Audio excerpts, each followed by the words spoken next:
When the President makes the decision, we are prepared to bring to bear all of the forces at our disposal to achieve our objective, specifically to drive Saddam Hussein out of Kuwait. But we want to do so in a way that absolutely minimizes the risk to U.S. and allied forces, that minimizes the cost in terms of casualties.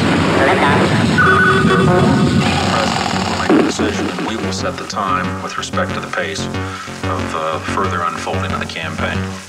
Dick Cheney outlined in the American Chamber of Commerce as American Secretary of State for Defense the approach so far that the Americans have taken, what they've achieved, and where they're going next. With me in the studio here, Chris Lee, the defense analyst, and Paul Reynolds, our diplomatic correspondent. Chris, first to you, if I may, on this question of the bunker and the civilian deaths there. The Americans are taking a very clear, firm line that this was a military target. Yes, I mean, you've actually highlighted it yourself. I mean, the Americans are calling it a bunker. And up until a couple of weeks ago, most people would have called it a shelter. In fact, the people who were in it last night probably called it a shelter. And that is the aggressive line that the Americans have taken. So there's absolutely no nonsense about this. That they actually believe, and they have intelligence to show that it has been used as a command and control center. And very simply, a command and control center is a place where people send signals to their commanders in the field.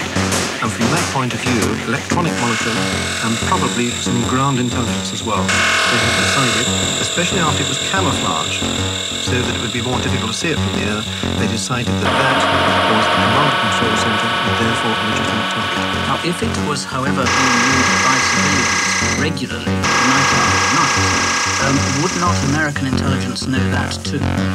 One would have thought that the detailed assessment that intelligence officers in the intelligence department have set the agenda for bombing where the people go up and miss the targets. And indeed, this one was on the list of targets for some time and was recently pushed further to the top because of the increased activity.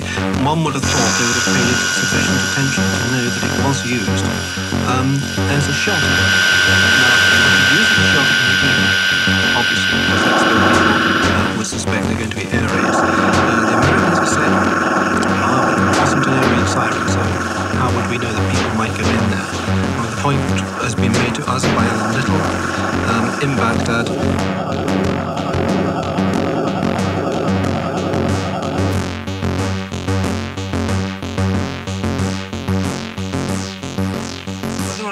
Command and control center during the daytime or at any time. At the time that it was being used also as a shelter.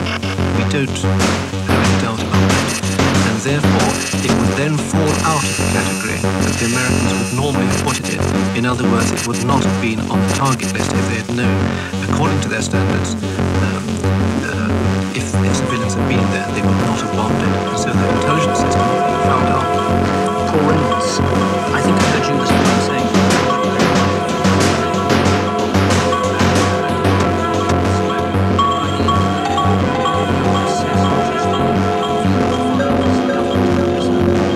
Yes, they joined the Americans in this stand, perhaps not quite so aggressively as General Neal did at the American briefing earlier, where he said it was a military target well struck. There is a damage limitation operation going on. Mr. Herman.